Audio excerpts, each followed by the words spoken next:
This is The Ramsey Show. You can be intentional about your character. You can have money and a career. You are the hero in your story.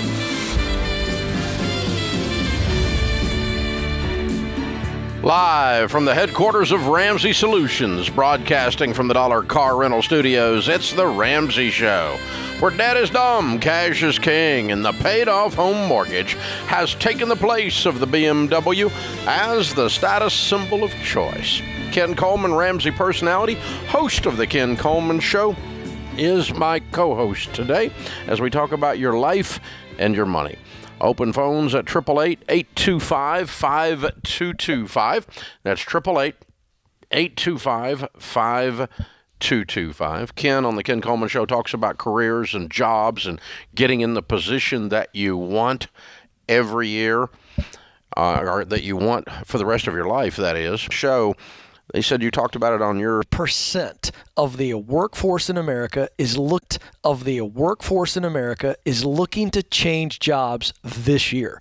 So here we are as we are approaching, halfway through, and they're going, hey, I'm going to make a move. So you're going to see this in 2021 and 2022. A lot of people changing jobs. You talk about 25% is the low end of the survey. 40%, that's an extraordinary number of people who are saying, you know what? It's time to make a change. And certainly the pandemic had a lot to do with that. Brought on by the pandemic, giving you a philosophical reset and saying life's too short to work at something I hate with people I hate. That's right. Here's what happens. So we know that change is one of the greatest concerns for any human being. Change is scary. It has all this unknown. And so change is really, really ugly. However, when a forced change happens to you, so let's take the pandemic. And it was a massive change for people in arguably the largest area of their life. You think about time you spend at home with family, friends, sleeping. You think about work. That's the thing you spend most time on in your life. And so when there's a forced change, you didn't have any choice. You were sent home, either furloughed, laid off, or you were working from home. So now all of a sudden you're confronting a change that you had no choice over, and now you're dealing with that change. And so then we begin to go, oh, wow, this is huge. What other parts of my life would I like to change? And I think that's what has happened collectively. People are going, well, I had to deal with this. What would it look like if I actually worked in a place that I really love? What if I did work that mattered deeply to me? What would I have to do? What if I changed some things to be able to get qualified, to make more money? What if I paid off debt? And I think you're seeing people are going, you know what? I think it's time, and I'm going to move. Here's what's interesting with this. 40% of American workers are considering moving into something else, so they're going to quit their current job. And you got 9.3 million jobs, Dave, that are open right now. And so it is a good time is the point, because companies are needing talent. They want talent. Yeah, but if you're one of these companies with no soul... You can take advantage of people. And no, people aren't going to come. No, you're that's true. You're going to end up with a labor shortage. Well, we already have that. Absolutely, it's happening. I mean, you're going to end up not being able, because these folks are. What we're saying is that because of the pandemic, they said life's too short, and that's what the surveys are indicating. Yep. That they're not going to go to work for a company where life's too short again. That's true. They're going to go. They want to plug into something where they matter, where the work matters, and where it's something that they actually have a freaking talent at, that they're not just there to collect a check. That's right. They have realized life is too short. Crusade-driven organizations like Ramsey. That's it. See, we all long to make a difference. I think we'll benefit from this. We will benefit from it. I'm going to tell you this, the Ken Coleman Show and Ramsey Solutions, we're positioned to help a lot of people make this move, because now they need to know what they're looking for. Some of them don't know. They're just going, this isn't it. And so what we teach every day, as you know, Dave, on the Ken Coleman Show is, hey, use talent as your tool. Your talent are premium tools. You do work you love. We call that passion. You just love the work. And then that work creates a result that matters deeply to you. So when we hire people at Ramsey Solutions, here's what you got to be. You got to be a crusader. You have to be deeply, deeply committed to the results of hope, practical paths forward for people to turn their life around, whether it be on the Dr. John Deloney Show with your mental, emotional health, the Ken Coleman Show, turn your career around, or turn your money life around. And so when you come here, you better be missional, and you better care about the result of life change, hope, practical steps forward for people. Well, you won't make it through the interview process, and if you did, you won't fit in. No, if you lie to us, if you want to just collect you a check, will be exposed, because this is a different place. Yeah. Well, I mean, we were talking about that this morning and stuff. I mean, this is how we do things. Yeah. And not everybody needs to be a we. That's true. You know, so Well, you may, if you want to just say, well, I've got a degree in X, and so I have a talent, and you should just pay me for delivering on that talent. Yeah. Nope. Yeah. It's not going to happen. Nope. That's why we're getting so many developers coming. Oh, yeah. Because we work a developer 40 hours a week, not 80. That's right. And we work a developer where they're writing code doing something that matters. Yeah. And so when they woke up during the pandemic, they didn't wake up and go, I hate my job. They woke up and went, man, we've got a lot of people need our help. Yeah. That's exactly right. And so they're going, hey, I know that if I'm in here in this company coding, that it is going to be directly tied to transformation. See, I think that's what everybody wants, is to make a difference in their work.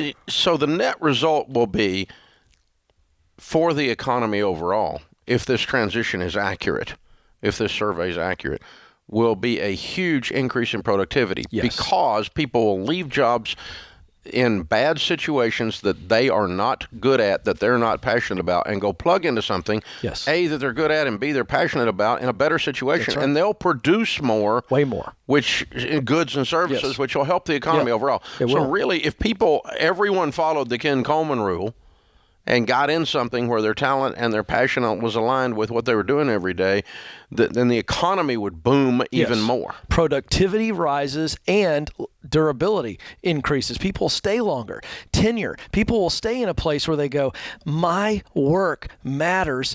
The company sees me. And Dave, you just touched on this. Underneath all of this is a massive warning to leaders and to companies that if you don't give people a connection to their work, if they can't see that you care deeply about them, because they could be in their sweet spot, talent, passion, mission aligned, but if you have a crappy culture, they will leave you. They will leave you, and you better have a place that is healthy, and you better have a place that is dominated by leaders who care for their people, and people feel like, hey, you see me. I'm not just doing work that matters to me, but I matter to you, because you share how we collectively, everybody at Ramsey Solutions, matters to the world out there. That's what's special about this place. And companies that don't figure this out, you're going to lose talent at an alarming rate, and the companies that figure this out, Dave, are going to explode. They're going to grow like crazy. Yeah. And one of the things that they came to the conclusion that I disagree with was that the worker is now demanding that they work from home. Yeah, well, those people are going to lose. Yeah, that's not going to work. Bad idea, by the way. It's not going to work. Yeah. It hasn't worked. You could try that. All of the data is in. That's right. And work from home doesn't equal work. No. Getting done. Can't have a great culture if everybody's separated all the time. Yeah, and we're seeing major companies that thought they were going to go that way swinging back now again. This is the third time we've gone through this. Watch this wave go back and forth. And I've been unpopular every time because we don't work from home. We work from here with human beings in the building where we can see each other. Yep.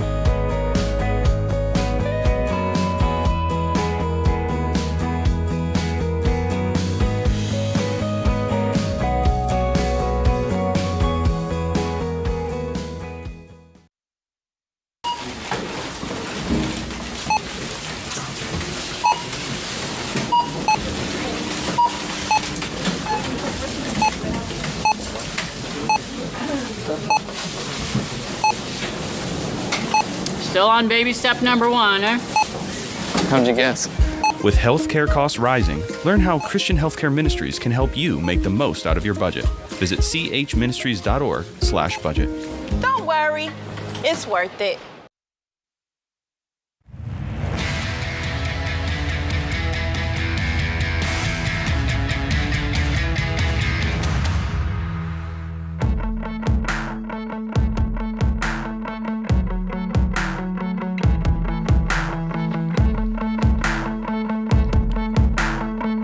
Ken Coleman, Ramsey Personality, is my co-host today here on The Ramsey Show. You know what sucks? Living paycheck to paycheck, where you have too much month left at the end of the money. You're barely covering the bills. You're never getting ahead. You feel like a rat stuck in a wheel. Run, run, run, run, run, run. You don't have to live like this. Stop going in circles. It's time to start making progress. Check out Ramsey Plus. This membership will show you how to make the changes you need to get the results that you want with your money. And that's because Ramsey Plus gives you complete access to our best online money courses like Financial Peace University, Know Yourself, Know Your Money, and tools like Every Dollar that actually make sense. Get out of the cycle. Start making real progress. Jump in on your free trial at Ramsey Plus today. Text trial to 33789. Text trial to 33789. Open phones here at 888-825-5225. Janet starts off this hour in Pittsburgh. Hey, Janet, how are you? I'm great. How are you? Better than I deserve. What's up? Better than you deserve. I know it. I've been listening to you and following since the 90s, but wow. Went through Financial Peace. Yeah. Back in 2009 and again in 2012, when I was living with my husband, we paid off $167,000 in debt, but got right back in. I separated from him 16 months ago, got a restraining order, and the kids and I have been living on our own since then. I have 2 at home out of 6. Wow. The other 4 are grown up. So I'm 56. I earn, including child support, about $57,500 a year. I have 2 jobs. One is I work for a person with autism as an aide, and another one is I work in an emotional support therapeutic classroom as a paraprofessional. The second job I'm not crazy about. There's a lot of danger there, and I'm getting older. So I paid off my last debt, my car, on Thursday of last week. Way to go. Yes, and so I'm debt-free. Yay! And then I took the rest of the money from the settlement from the house that we sold during this huge market boom. We sold the marital residence, and I put the rest and funded my baby step 3. Good. So I feel like I took 2 huge steps, and I don't know quite what to do.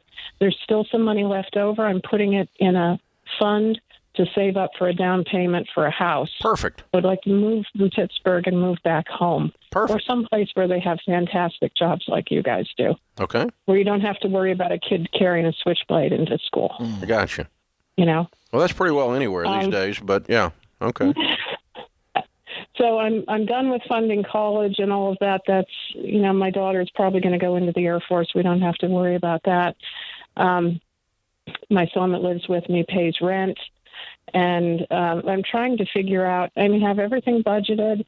I just want to figure out how to do this house thing right without screwing it up, because I'm going to be going back into debt. And I just got out of debt. So I want to do it. I'm thinking maybe a $50,000 house, maybe 80 at the very Where is home that you're talking about moving to? Oh, Erie, Pennsylvania. Okay. All right. And Erie's a mistake on the lake. and can you buy a house for $50,000 in Erie, Pennsylvania? You still can, but the problem is, the challenging thing is the employment market. Okay. All right. That's the thing. Now, my one job will go with me.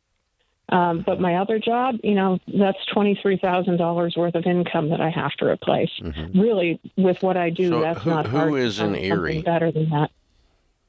I have family there, but mostly it's the familiarity. It's, I could go pretty much anywhere. That's what I was But thinking. I don't have another landing pad. That's what I was thinking. I have a girlfriend who lives down in North Carolina, but the rate of living there is so expensive. And I don't think that my second job would transfer down there. If the job situation... I'm an aide working for my son, and that's funded in Pennsylvania. So I'm golden in Pennsylvania. Yeah, Janet, what I was going to ask you really quickly is, if the Erie job situation was just a snap, it was already taken care of, would that be your favorite place of all the places you could go? Yeah. Okay. Oh, yeah. Yeah. So how much extra money, if we remove the second job where you're in the classroom, is essentially a parapro, how much money do we need to replace on that particular job? How much? $23,000. Okay. I could drive a bus, and make more than that. There's a lot you could do. Yeah. So let me ask you this, and the thing that gives me summers off with my son. I have a 21-year-old son with autism. Gotcha. So ideally, you want the summers off. So what could you do? Well, yeah. Well, that's ideal, correct? Mm-hmm. All right, so here's what I'm trying to walk you through. I want you to have an ideal list, okay? So ideally, if I could get a job in the school system that's not as scary as the parapro in these classrooms with some of these kids, that's ideal. But then we say, okay, let's look for what's there. Let's just not assume that it's a horrible job market in Erie, the mistake by the lake. It's what you called it. You've kind of poo-pooed the whole area. So let's see what's there that's ideal. But that's... Yeah, I know. And so let's look at ideal, and then we look at, okay, what could I do that would still give me a life and my 21-year-old son? I mean, I'm going to work 40 hours and make really good money. I can make more than 23. And I think you've got to ask yourself, what can I do well? Let's just start with the tools. We look at talent here at Ramsey Solutions as a tool that I can use to do work that I enjoy. So start with, hey, I'm really organized. I'm really good with people. You need to just do a quick assessment. And I want you to go to kencoleman.com and get the Career Clarity Guide. It's a simple little worksheet. It allows you to get feedback from people who know you really well so you can get some confidence on this. But just begin to identify another day job that you can do well, that's in a better environment, and now you're there with family, you're saving up, and you're getting that house a lot quicker than you realize. But don't assume that something's not there until you dig into it. Because I think there's a lot of work in Erie that she can do, Dave, and make more than 23. Yeah, continue to save on your baby step 3B for a down payment on a house. When you move to the area, you do not have to buy a house immediately. You can rent for a little while. And let's get all these career boxes checked and your income and even support boxes checked. And maybe North Carolina is there. That's right. I will tell you there are sections of North Carolina that are less expensive than Erie, Pennsylvania. So your set of assumptions there is just not accurate. So you've assumed that everything in Erie is bleak and horrible, including prices on houses, and that everything in North Carolina is the land of plenty and expensive. And it's neither one of those is completely true. There are some good spots that you can pick in Erie and land in, and some good jobs that you can pick there. And the same would be true of North Carolina. And so these blanket statements. Now, I do think the reason you're wanting to go to Erie and want familiar is after going through this divorce and all this pain, you want a familiar place to heal. And I'm perfectly okay with that idea. That's fine. The familiarity part of your statement was absolutely truth. That was very good. So, begin to find something, make a move. There is nothing if you go rent and get a job, there's nothing to say that you don't find a better job in a different place later and move again. That none of these are forever decisions. So you got to get on a path here that gets you, heading in a direction of a career and a house. And those are not incongruent with where you are. I think you can get there. I really do. Open phones at 888-825-5225. That's 888-825-5225. When you're faced with a set of decisions like that, Ken, we teach decision making in one of the leadership things in on-trade leadership. There's a couple of things that when you get emotional, whether you're wounded, angry, whether you're hurt, whatever emotion you want to put out there, you shut down your peripheral vision and you fail to see as many options for the way around something. You get tunnel vision. And options, the more options you have when you're making any decision, the better likelihood you're going to make the right decision. When you start saying absolutes like there's no jobs there, or that area is just always expensive, these are absolute statements that are inaccurate, and that's coming out of your pain. This is The Ramsey Show.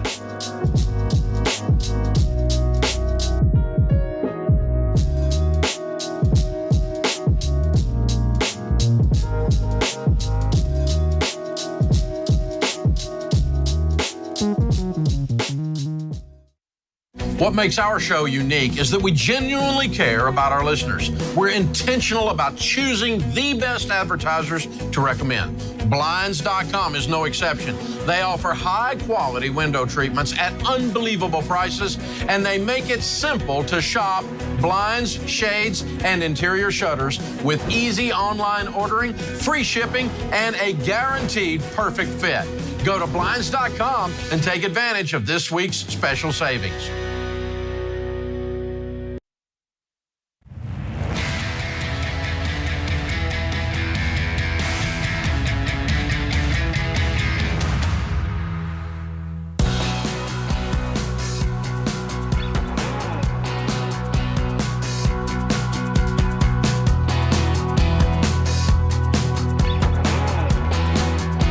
lobby of Ramsey Solutions on the debt-free stage. Adam and Victoria are with us. Hey, guys, how are you? I'm pretty good. Good. Welcome. It's a pleasure to have you guys. Where do you all live? Bluff City, Tennessee.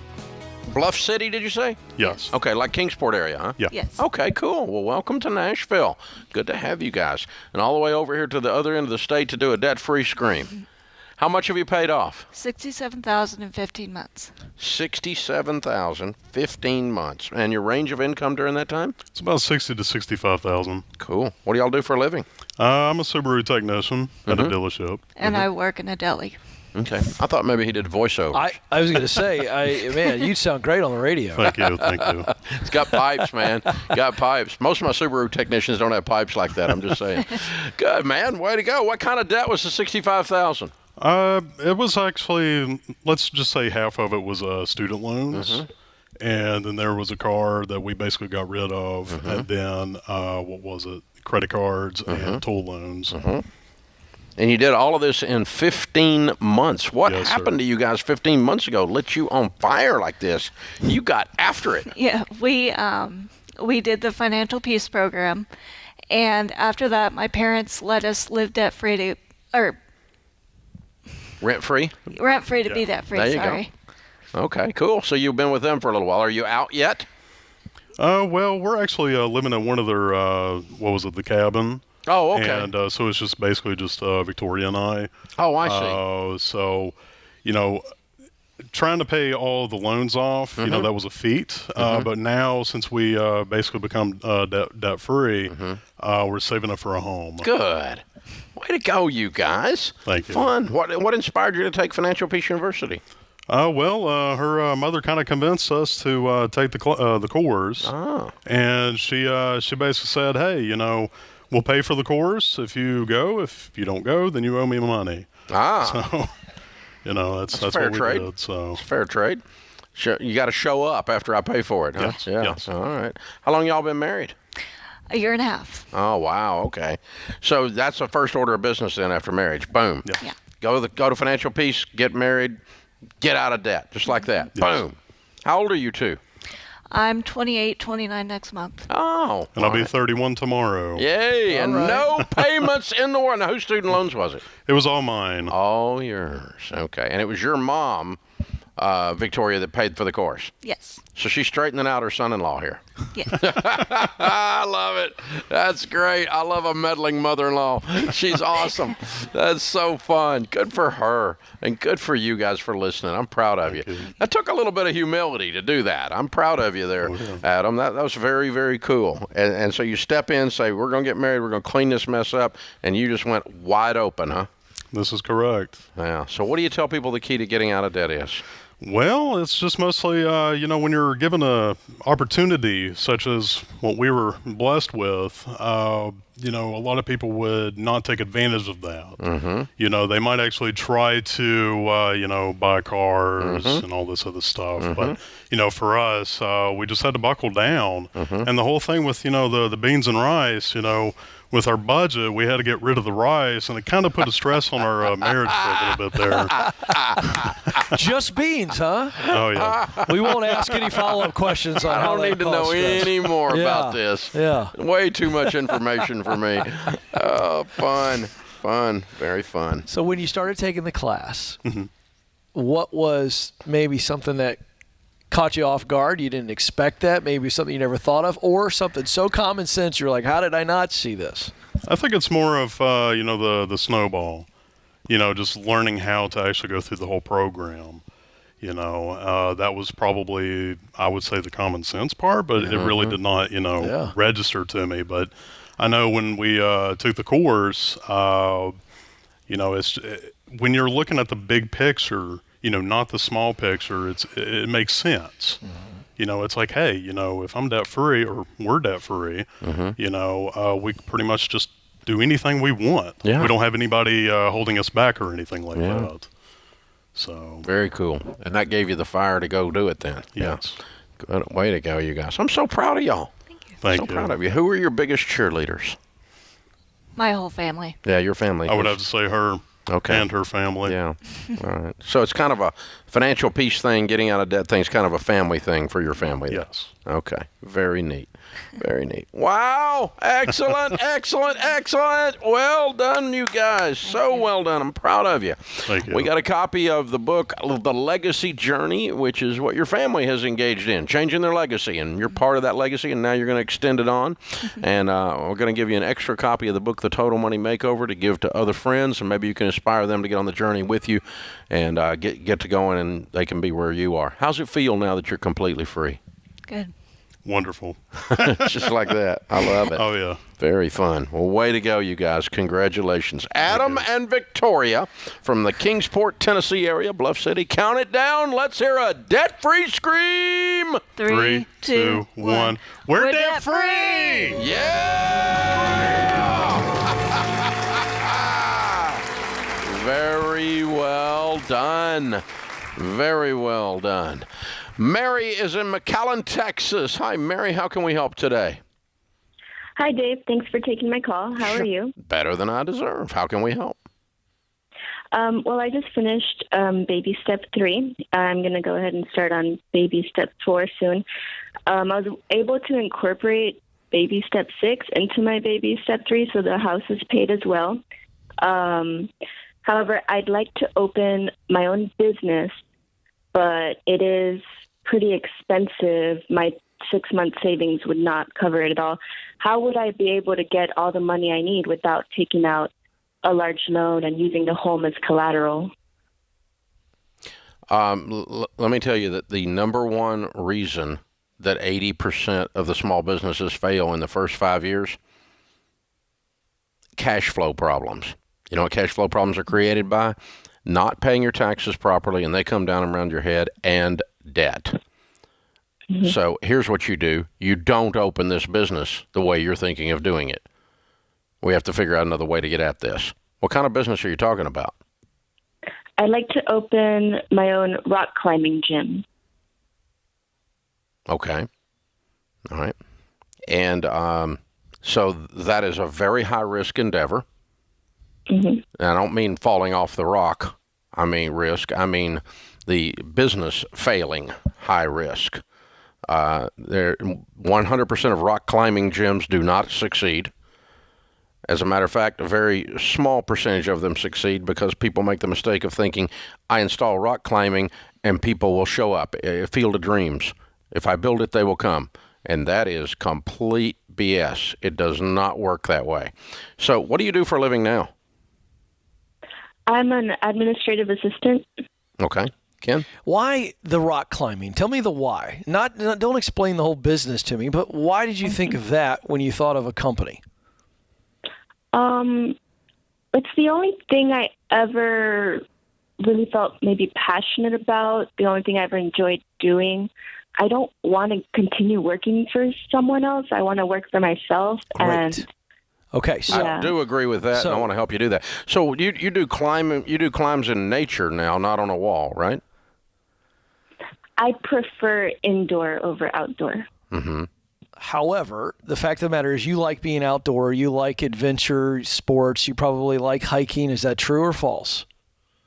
Yes, I enjoy that. All right, so if you don't want to work for anybody else and you love outdoor adventure and all that type of stuff, what I'd like to see you do is stay stable. You've done such a great job getting where you are. Let's get a second job, but now this time it's not about getting out of debt. Let's get a side hustle that's in that space, and you probably will work for somebody for a season, but let's take people on hikes. Let's do some outdoor, outriggers. People that are doing that kind of work. Well, and get out there find and do some that. indoor rock climbing gyms and see how you can serve them, how you can get involved on their staff temporarily. Yeah, but I'm with you, Dave. I mean, she ultimately loves that outdoor adventure side of things. No, she liked climbing the rocks inside, she said. Yeah, I know, but we both said that rock climbing gyms aren't a good idea. So I want to get her outside. I'm not sure I want to buy one. I know I don't want to go from administrative assistant to owning one. That's true.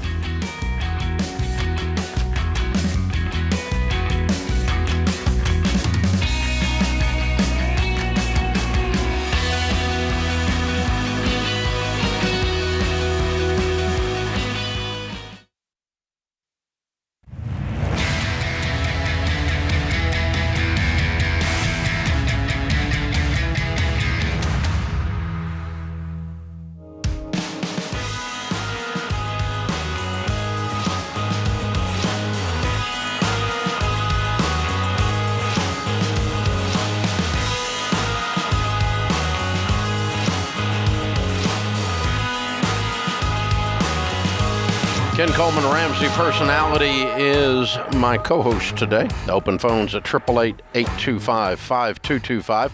Ernest is in Kansas City. Hi, Ernest. How are you? Doing pretty good, Dave. How are you? Better than I deserve. How can we help? Hi. I was just wondering, what can I do to kind of protect the money we've saved from inflation? Saved. Where is it saved? We're just in savings accounts basically right now. How much is in there? Investment. $10,000 in the house fund, about $20,000 in the emergency fund. Okay. The emergency fund you don't protect from inflation. That's not what it's for. It's there just for insurance, so when life happens, transmission goes out, somebody gets sick, somebody gets laid off, that's what it's for. It's not an investment. Investments have to be protected from inflation by investing at a rate of return that is higher than the inflation rate. And that's what you have to do. You have to make, the inflation rate is average in the last 72 years, 4.2%. Taxes add about another 2% to that. So you got to make over 6% on your money on a long-term investment to break even with taxes and inflation. And that's always been the case. These increases in prices have kind of recently in cars and houses and building supplies and other stuff has woke people up again on the dangers of inflation. But inflation's always been there to erode your long-term investing if you don't do that. And so, in other words, if you put money in a CD for 50 years at 1 or 2% and inflation is running 4%, obviously you're going backwards, and that's not handling your money well. But your emergency fund is not for that. Your house fund is going to be spent as a down payment on your house in the next couple of years, right? Potentially, yeah. Yeah, so inflation is not going to eat that up because it's not going to be in there long enough. Where inflation gets you is where you're dealing with something that's a 10, a 20, a 40-year investment. That's where inflation gets you. It doesn't get you in 12 months. Okay. That makes sense to you? It makes sense, yeah. House prices have jumped up this year. Car prices have jumped up, but that's not going to be a standard way. We're not going to see house prices go up 20% a year for 10 years. It's just not going to happen. If it does, we've got other issues in this economy. And that's just structurally not how we're wired in America. I just do not see that happening. But could we see it for coming off the pandemic? Can we see some of these things bump temporarily? You bet we have. Car prices are an example of that.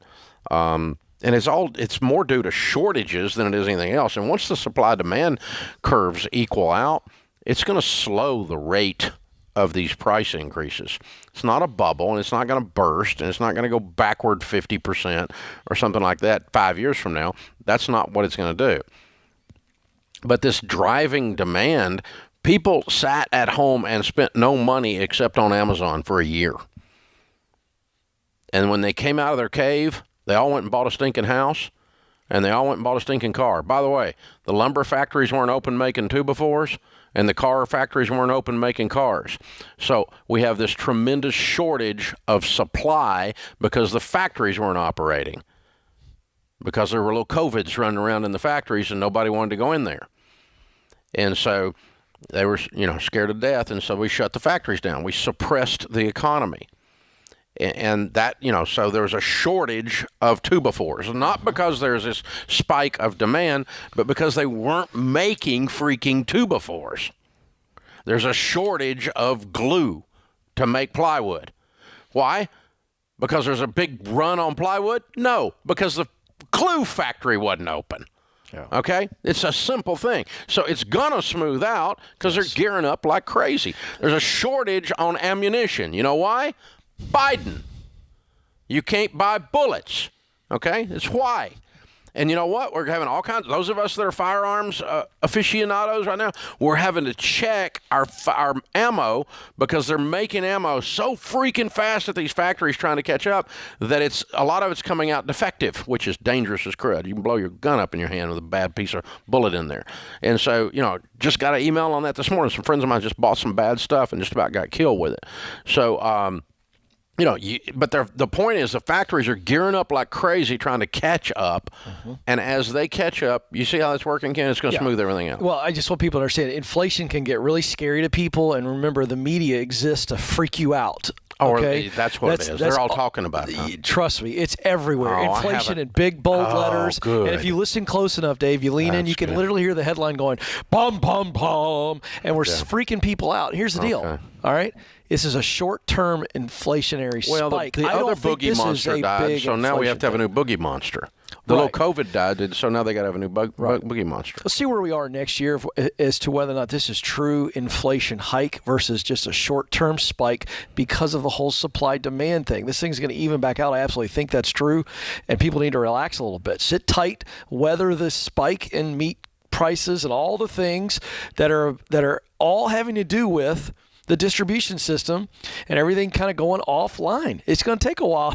This was the biggest artificial shutdown in the history of mankind. And so you don't just warm that machine back up. It takes a little while for it to get humming. Well, and some of these corporations are more worried about optics than they are actual facts. Absolutely true. And so they're not reopening just because one crazy, activist or something is going to bitch about them being open. 17 people on Twitter. Yeah, there's 17 people on Twitter still bitching about that stuff. And so they're all worried about how things look, not how they actually are. They're not really worried about somebody getting sick. They're worried about somebody bitching about them being open. That's right. That's what it is. And so these corporations have no soul and they have no principles and no backbone. And so that's what's happened in these situations. And of course, those of us that did open and did run our businesses, we're trying to kill our employees. Oh, yeah. Dave Ramsey's trying to kill his employees. Oh, yeah. So, which is kind of counterproductive because I've got no employees. I got to go rehire them all, and it's a pain in the butt. I know. So it's killing them off's the problem. You don't want to kill them off. They're hard to replace. God, dumb. Yeah. So that's what's going on, though, man. So, Ernest, turn off the news. Yes. Turn off the news. Quit getting your financial advice from Fox News. Yeah. Quit getting your financial advice from CNN. For God's sakes, those people on the TV in front of you all have $120,000 of student loan debt. So don't let them talk to you about economics. Yeah, and they don't even know what inflation is. It's only on the prompter in front of them. That's a fact. They don't even know what inflation is. You ever seen Anchorman? Yeah, exactly. Whatever's there, they read. Right. You're getting financial advice from Ron Burgundy. What's wrong with this picture? Right? He doesn't even know. It's just on the prompter.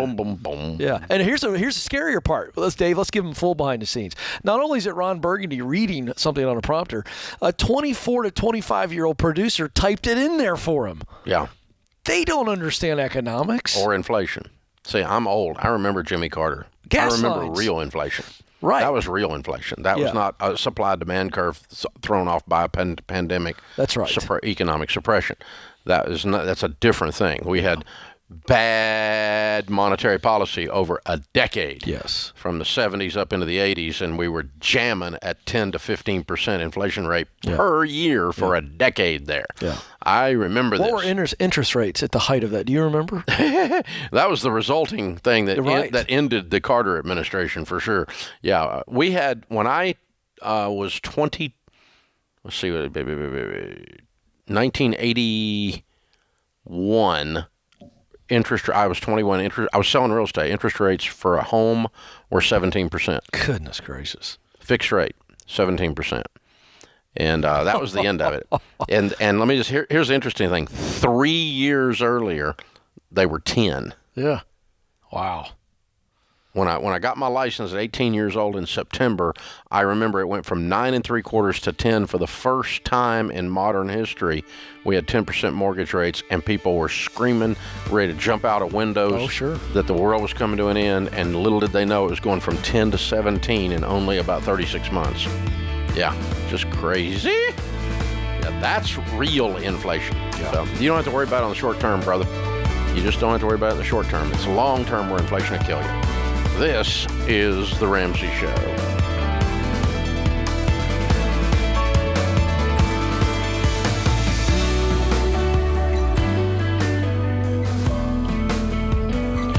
Have a friend or family member that needs a daily dose of Ramsey advice in their life? Let them know about the Ramsey Call of the Day podcast. It's a quick hit of advice about life and money in under 10 minutes. Check out the Ramsey Call of the Day podcast wherever you listen to podcasts.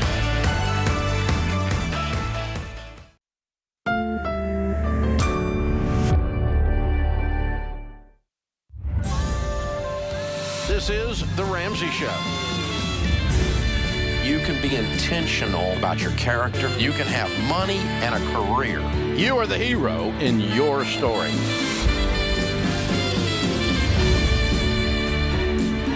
Live from the headquarters of Ramsey Solutions, broadcasting from the Dollar Car Rental Studios, it's The Ramsey Show, where debt is dumb, cash is king, and the paid-off home mortgage has taken the place of the BMW as the status symbol of choice. I'm Dave Ramsey, your host.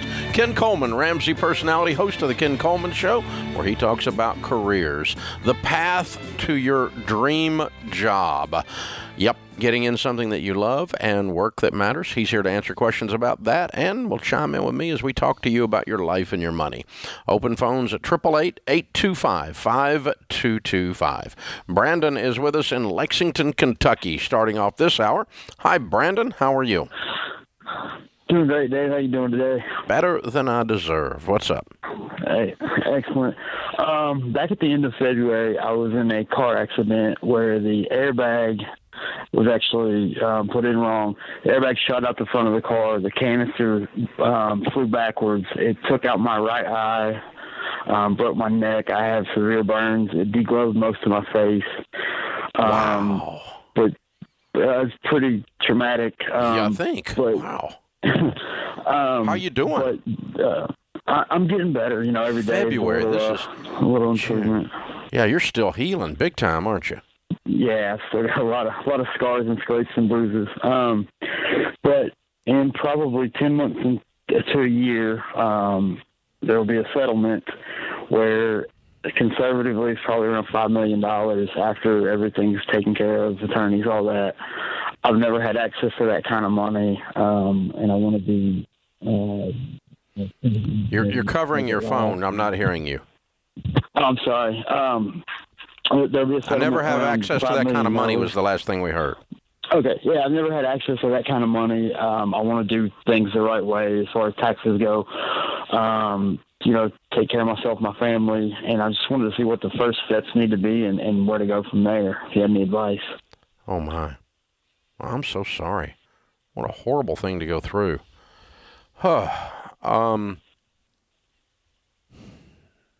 So you have an attorney on your team, I assume? Yes. That is he's advising you're going to get the money that quickly? They've been going about 10 to 15 months typically. It's kind of open and shut case.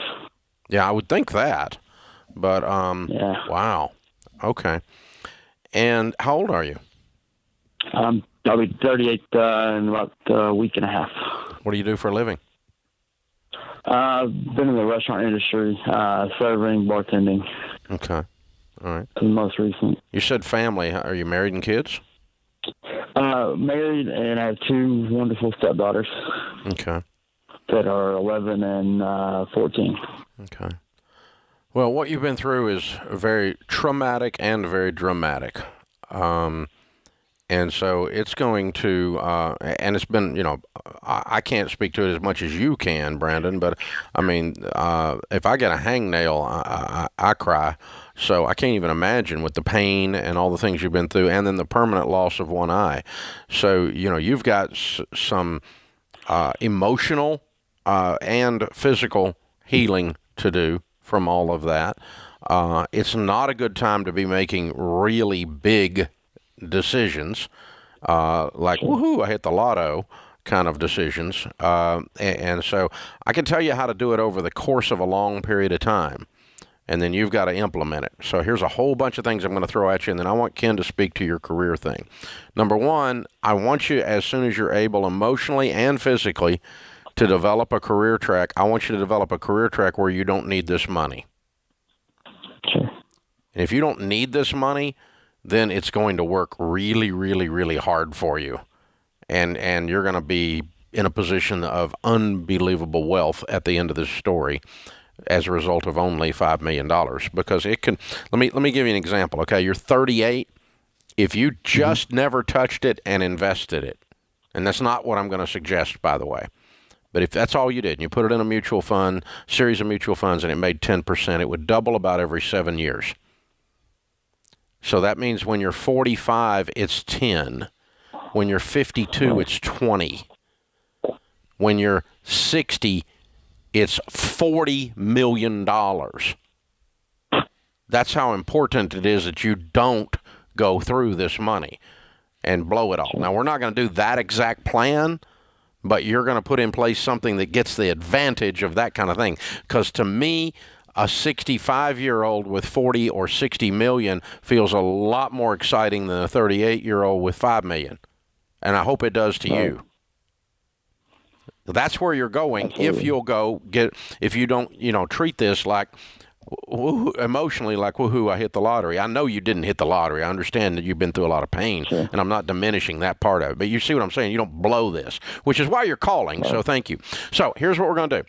Number one, you put an investment person in your corner, an investment advisor that has the heart of a teacher. Their purpose is not to do the investing for you. It's to teach you enough that you can start to make basic decisions on basic investing and later on more sophisticated investing. Okay? Number two, if you're going to do some real estate, you put a real estate person in your corner. And if you're going to invest some of it in real estate, you would buy real estate. And that one's going to take you longer than the other kind of investing. And you're going to pay cash for real estate or that's for investment purposes, or you're not going to buy. Do you own a home? No, currently. Okay, then we're probably going to buy a house out of this, but something super conservative, because every dollar we put in that house is not doubling every 7 years. Right. And that's where we're going to go with this. So you begin to develop, and then you get a tax person in your corner. The same thing with the heart of a teacher. And then you get an estate planning attorney in your corner. Same thing with the heart of a teacher. And you start to develop almost an advisory board for Brandon Incorporated. And the advisory board is an investment advisor, a real estate advisor, an insurance advisor, a tax advisor. And you start to put these people in your corner, and you can find most of them on our website. I'm not in any of those businesses. I don't want anything from you. I don't want to do any of it for you. But I want you to do it and let them have the heart of a teacher and lead you, and then I want you to move into a career. Ken? Yeah, I'm curious. Did you have something you always wanted to do before the accident, something you thought about?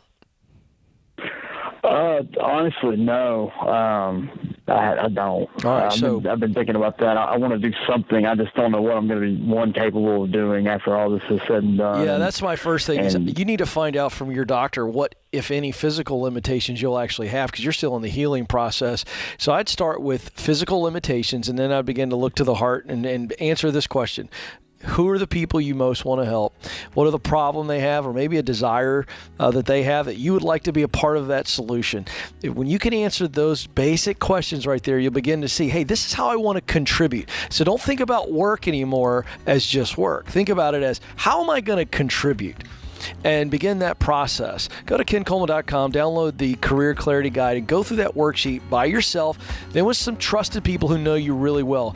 And it's going to begin to give you some ideas. And then once you know your limitations and what you need to do to get qualified, that's how you begin that journey, that process. And I agree, Dave. If he's working doing what he loves, he's already got all the money he needs. Yeah. Hang on. Kelly's going to pick up. I'm going to put you through Ramsey Plus with Financial Peace University. I'm going to pay for it.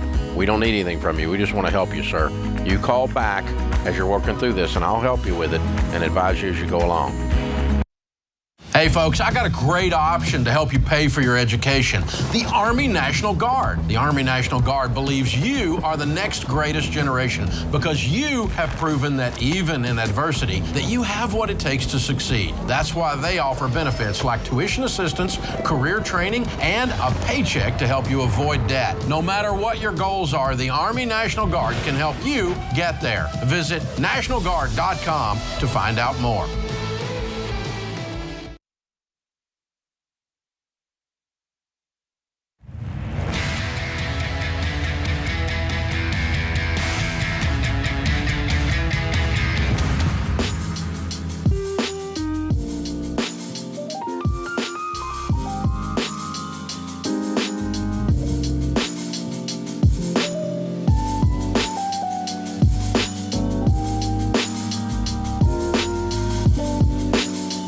Ken Coleman, Ramsey Personality, is my co-host today. Open phones at 888-825-5225. Angelia is with us in San Diego.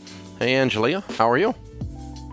Hi, Dave. Thanks so much for taking my call. I'm so excited to be talking to you right now. You totally too. Nerding out. But so I have a question for you. I just got a big promotion at work, which doubled my income. So my husband and I combined will be making over $250 a year. So I was looking for some advice on my Roth retirement account. I've got my own Roth IRA, and then through my employer, I have a Roth 401k. Mm-hmm. And with our new income, the $6,000 I can contribute to my Roth will only be about 5%. So to get me to my 15%, right now with my employer, they match 6% dollar for dollar. So that's what I am doing. But should I just increase that to 10%? To get me to my 15%, or is there another option that you think I should look at? You can increase it if you want. You said you're married. Your household income is $250. What's your husband? Does he have 401k available? Yes. So his 401k, he's been investing since he was 18. So he's got about $500 in his 401k through work right now as well. Yeah, but does he have a Roth? Does he have a Roth there? He has not switched over to the Roth just because they just started offering it in January, and with his age and how much he already has in his traditional 401k, I didn't know if it would be worth to switch him over to Roth, like his new contributions. How old is he? I know he is 44. Absolutely. His new contributions should all go into that. The old ones we can talk about later. That's a big move because it's a lot of money, and it'll activate a lot of taxes if he moves the old contribution. But from this point forward, it should all be Roth. So here's the rule. Match beats Roth beats traditional. So the best thing you can do is both of you get the match. Then the next best thing you can do is both of you max out Roths until, whether it's Roth 401k or Roth individuals, until you get to 15% of your household income. Now, you both put in a max of $19,500 in a 401k. So basically $40,000 if you both max out your 401ks. You both max out your Roth IRAs at $6,000. That's another $12,000. So that should get you there. Okay. And, in all of this in good growth stock mutual funds with great long-term track records, but we're trying to get to 15% of your household income, which would be what, $37,000. And you can do that. Yeah, you can do that with your 401ks alone. If you never did an individual Roth. But that's, now, if your individual Roth, obviously you can choose from 8,000 mutual funds. Your 401k may not have great options. If you got better options, then, we go with his. You got better options, we go with yours, or we go with individuals. I don't care where they are, but Roth is what it all ought to be, plus the match that you're getting from this point forward. Now, I would not convert his 500 to Roth until you have some extra money laying around, because that's going to activate taxes. But yeah, you look at it as a household situation, and that's how you do it. So very good work. Good job. Greg is in Raleigh, North Carolina. Hi, Greg. Welcome to the Ramsey Show. Hey, thanks for having me. Appreciate you taking the call, Mr. Dave and Mr. Ken. Glad to be on. Sure. How can we help? Well, so my wife and I are in the spot because we've been doing the steps. We're actually through step 4. We're investing 15%. We have 6 months savings stored up, and we've got about an extra $10,000 now. Probably by the end of next month, it'll be close to $15,000 because we get an extra paycheck. And our plan was, we have 2 vehicles that are older and cheaper, and they're paid for, of course. No debt or anything else other than the house. Our plan was, our family's going to be starting soon. We need a family vehicle, and so we've been saving up for that. However, one of the cars, we have a $3,000 car and we have a $1,500 car. The $3,000 car transmission went on it. So looking like we got to replace that. And I don't know, should we scrape some extra together, go up to $20,000, $25,000, and get the family vehicle now, and then keep going with the $1,500 car until we save up and replace that? Or do we just replace it? I thought you had. How much do you have in your emergency fund? And so in our emergency fund, we've got about about $25,000. And how much do you have saved for a car? About 10 right now. So how did you get to 20? Well, that's what I'm wondering, because that 25, I'm wondering if we steal a little money from the emergency fund, put it with the car fund to replace the vehicle now. What's your household income? About $220. Well, I mean, your emergency fund should not be below 3 months of your expenses. So what is 3 months of expenses for you guys? Yeah, 3 months of expenses, probably about 12 to 14. 13, about 13,000. Okay. So 15 is your minimum emergency fund. So if you move down in emergency fund and move up a little bit in car, and immediately then you're debt free, right? Correct. Then immediately you start building that emergency fund back up and building that car fund back up, because we need to get out of that $1,500 car as well. And you should do that at breakneck speed with your income. You have fabulous income. What do y'all do for a living? Yeah, so I'm in sales. I work for an engineering services company doing sales. She's a nurse. Mm-hmm. Okay. So the other little asterisk with all this is when we met, she had a house. Then I bought a house as well. Once we got married, she moved in. We turned hers into a rental. We actually have a third one as well that we have a rental. That's a rental as well. Both of those two rentals, we have about 50% down paid, but we do have mortgages on those. Now, I'm including the mortgage on that in the emergency fund number, so that $15,000 for 3 months includes the mortgages on those as well. So if you sold one of those, could you pay off the other one? Yeah. And have the money to move on up in cars, right? Yeah. Do it. You need to move one of them right now while this market's hot. Okay. Pick the one you don't like and move it, and let's clean this mess up. Because now you're sitting with two nice cars paid for, a fully funded emergency fund, and one paid for rental property.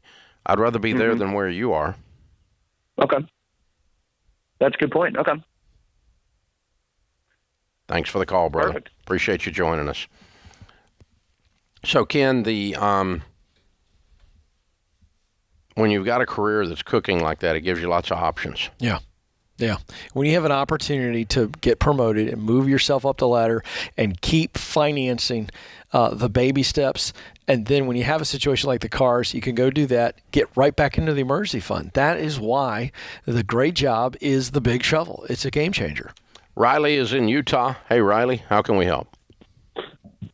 Hello, sir. I have a question for you. I have what I would consider a very good job. My wife does as well. And I am wondering if I should quit my job to go to college if college is paid for. Why are you going to college, whether it's paid for or not? I feel like right now my job is, while it pays well and has good insurance, is kind of a dead end. There's not a whole lot of room for promotion. My wife's job seems to be a bit of the same, and I have no connection to it. What do you I wake up make? every day, and I dread going to work. What do you make? Between my wife and I. No, what do you make at your job? I make $22.85 an hour. After taxes and insurance, I net about $34-ish a month. Right, but here's the thing.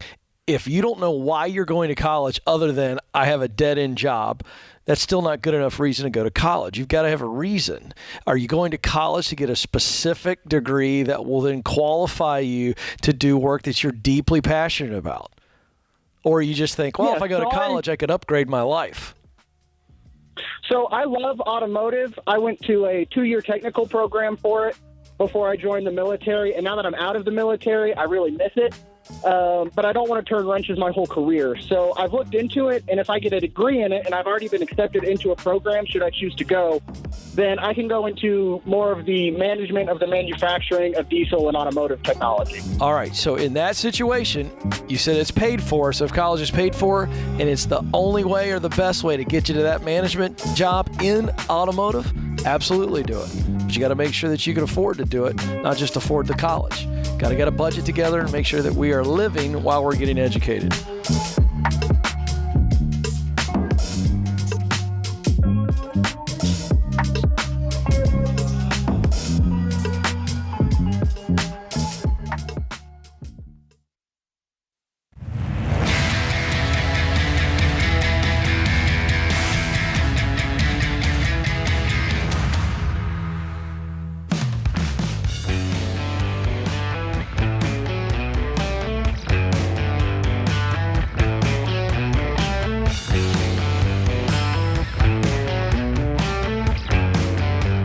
the lobby of Ramsey Solutions on the debt-free stage. Todd and Jamie are with us. Hey, guys, how are you?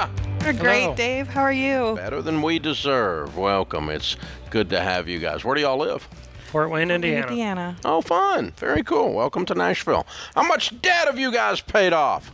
$71,148. All right. Very good. How long did this take? 3 years. Good for you. And your range of income during that time? Started and ended around $100,000. Okay. And what do you guys do for a living? I'm in finance. And I used to be a printer, but at the same time my printing plant was closing down, I ramped up my side hustle and paid off the debt as I was walking out the door. Oh, fun. What was your side hustle?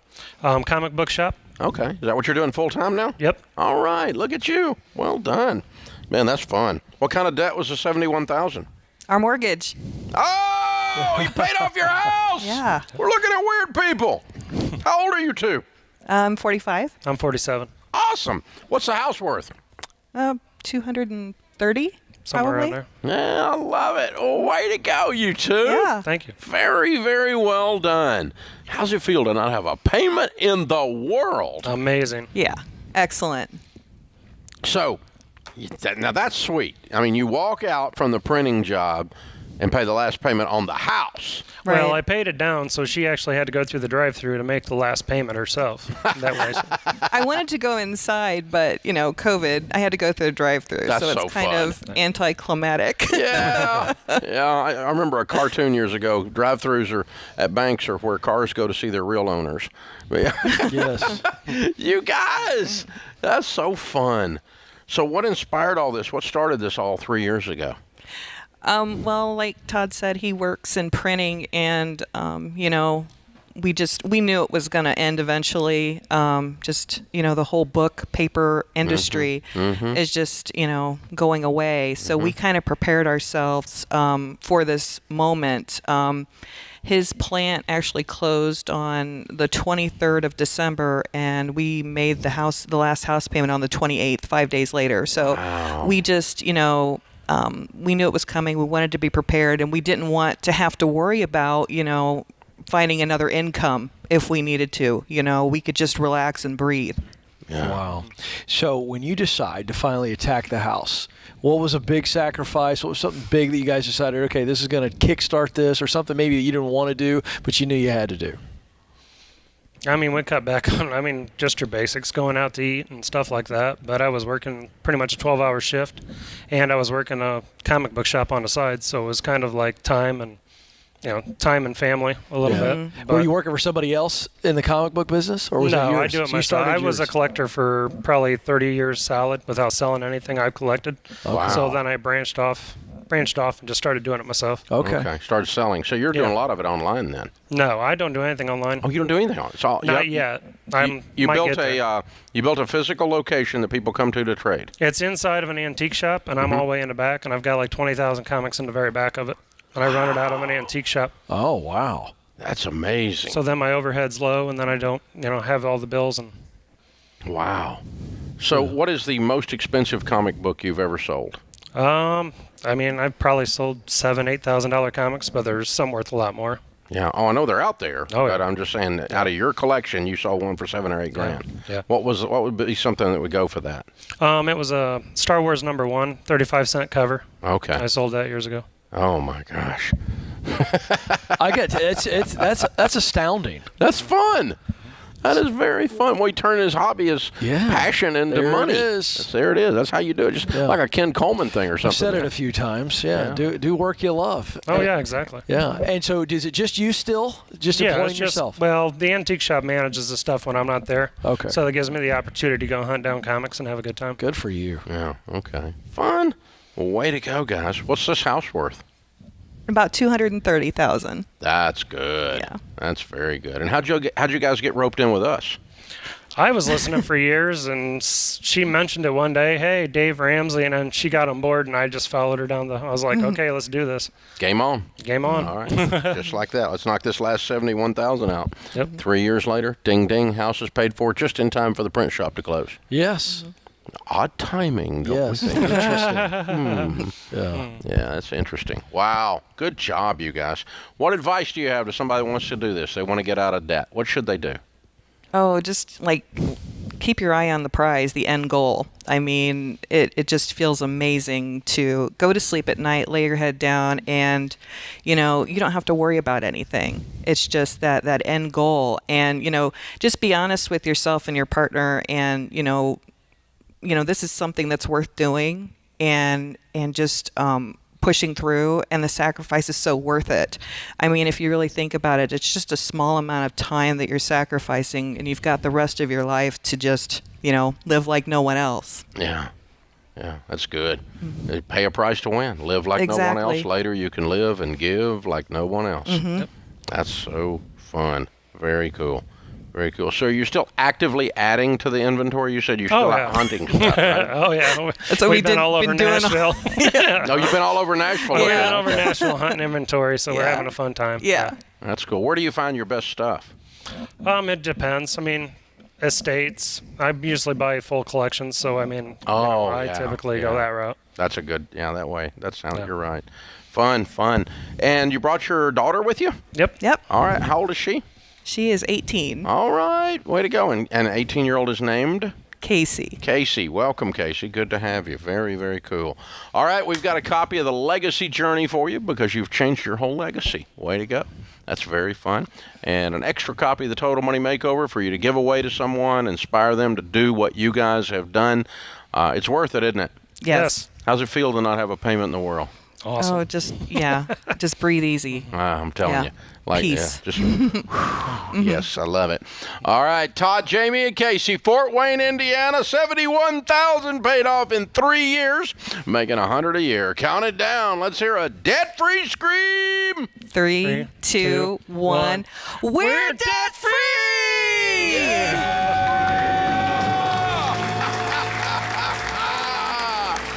I love it.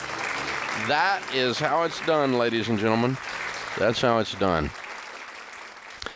Sometimes when we talk to people that want to open a business doing something that they're passionate about, the biggest obstacle they have is they refuse to start small. We've got a sign up over here over the top of a trunk of a car that says, "Don't despise small beginnings." Yes, so true. And, he put this in the back of an antique shop, so when he's gone, somebody's managing the sales, probably for very little. There's just an arrangement with the landlord there, and he's subleasing and got almost no overhead. Yeah. And so almost everything he makes comes home. Brilliant way to start to turn your hobby into a very lucrative business as a first step. That's exactly right. And here's the key, something you love. So he's willing to swallow his pride and go to the antique shop owner and say, "Hey, can I come in the back? I just need X amount of space." When you care deeply about something, Dave, you'll swallow your pride. You'll work those extra hours. This was a side hustle to get out of debt, but now it's become his full-time gig. That's the key. When we talk about passion, you got to love it. And you're willing to suffer. You're willing to swallow the pride. You're willing to hustle, drive all over Nashville to look for inventory. He's chuckling right now. Listen, that's what you do because you go, I desperately I'd want rather this do to that work. than work for some jerk that just shuts the plant down and I've lost my job. So I'll work harder. I'll work smarter. Mm-hmm. See, passion gives you the fuel for that. Yeah. The fire to stay with it long enough to figure that out. But it's almost like to start your playing around the fringes. You don't have to walk right out in the middle of the ring with the spotlight on you. No. Just play around the edges. Yes. Take the edges. There's lots of money in the edges. Yeah. Just go ahead and make you a living in the edges. Yeah. You don't have to start in the spotlight. Maybe the most amazing miracle on the planet is watching a human being learn how to walk. And they always crawl. Then they stagger a little bit. Then they start walking with some pace. And then they run. Yeah.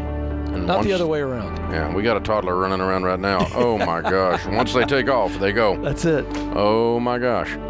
This is The Ramsey Show.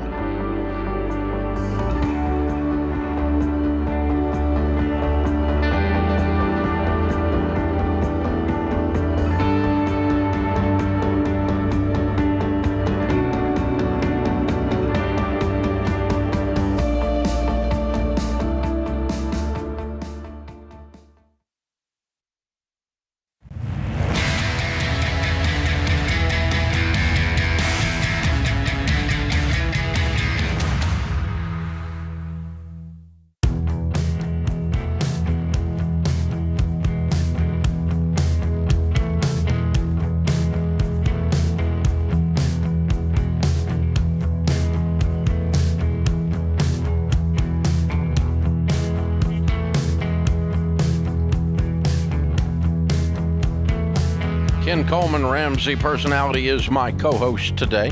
Open phones at 888-825-5225. We're continuing to do shows on America's greatest legal fraud. It's kind of an oxymoron technically, but it's still a great name. What is America's greatest fraud out there that's legal? Timeshares. For sure. Complete ripoff, right? We all know that. And yet people still get stuck in them every day.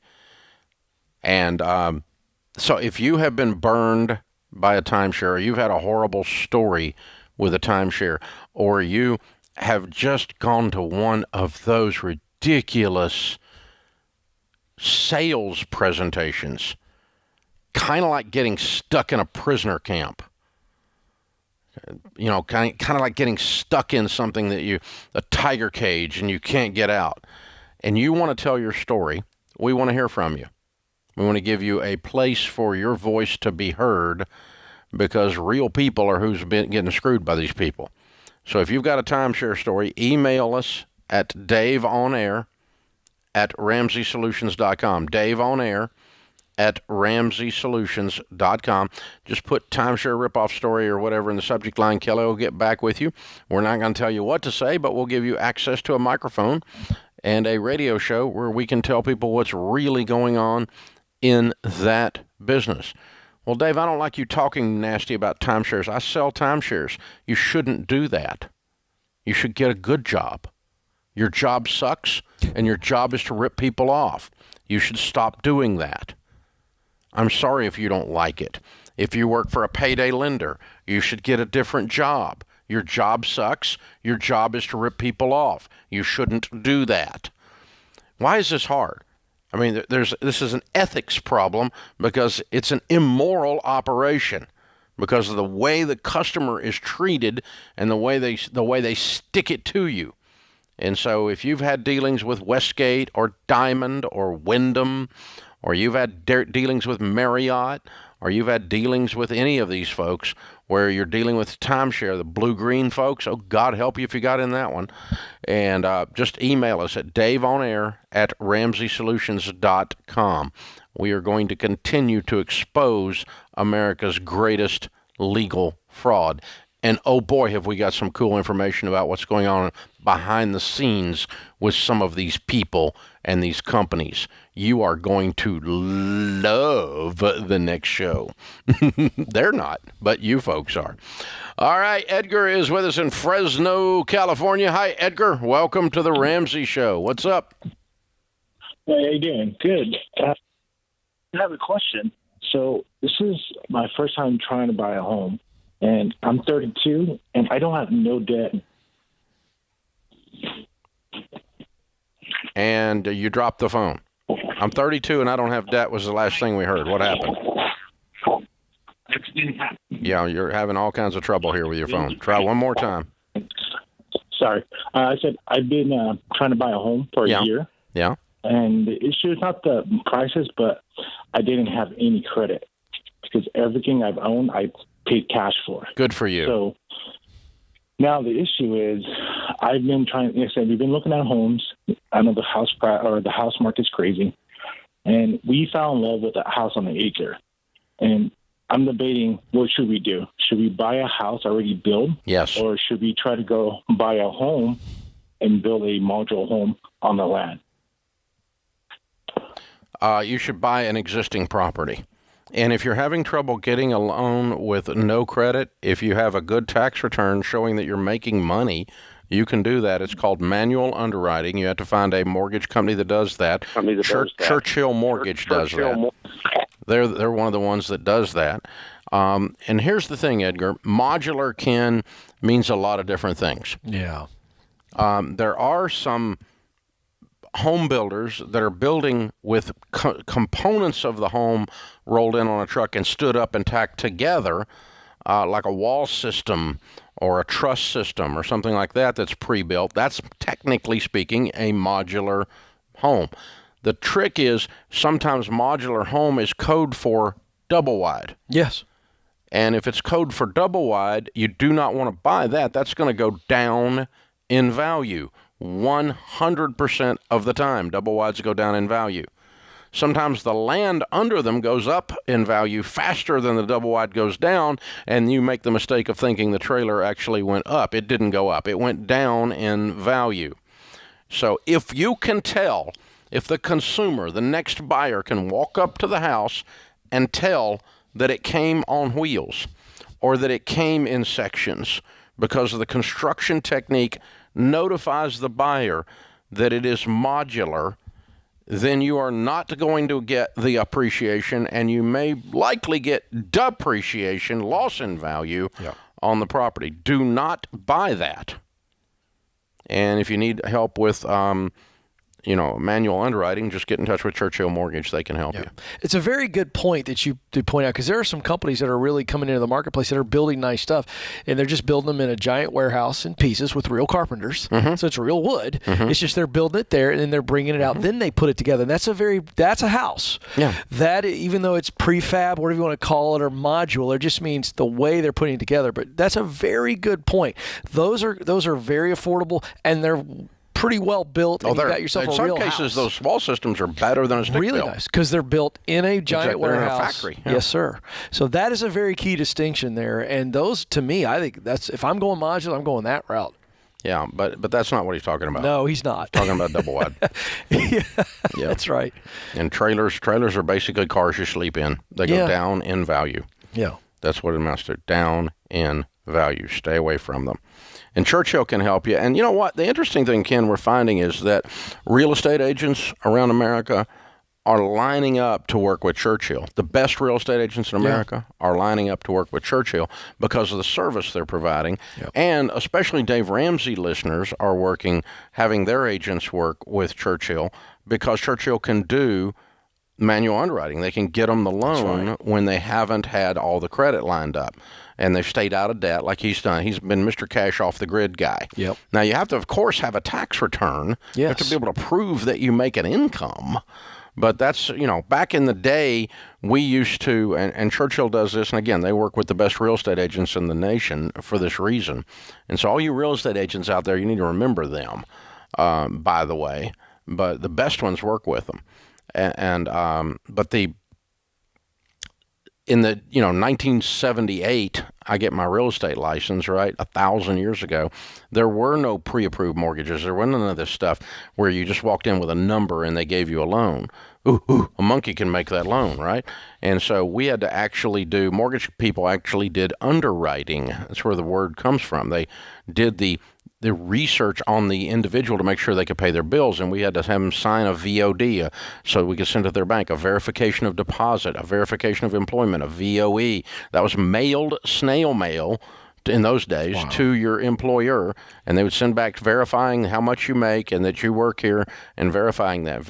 Mailed to your bank, and they'd send a note back verifying how much is in the bank. And you pull up tax returns and they show that you've actually made money several years in continuous years. And you just verify, and verify length of time of employment, length of time in a certain career. And all of this work went into approving a mortgage loan because it was a big deal back in the day when dinosaurs roamed the earth. Now, that's how a manual underwriting loan works, is they're going to do that exact same kind of thing today. Of course, it'll be done with electronic. It won't be done snail mail. And it's done very, very quickly. But with the advent of the FICO score and all of America worshiping at the altar of the great FICO, oh, great FICO, you are our provider. And then everybody's gone to that. And the mortgage companies, a lot of people have forgotten how to really do an underwritten loan. And it's a shame. But Churchill can do it.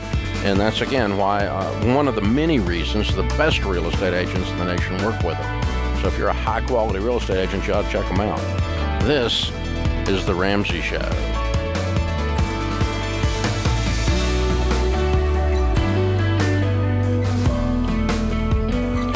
Hey, it's Kelly, associate producer for The Ramsey Show. This episode is over, but if you heard about an event, product, or service and didn't have a chance to write it down, don't worry. We list everything you've heard about during this episode in the podcast show notes section, or head to theramseyshow.com. Thanks for listening.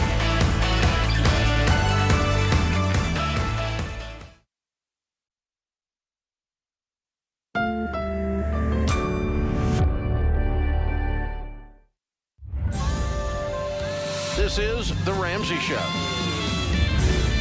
You can be intentional about your character. You can have money and a career. You are the hero in your story.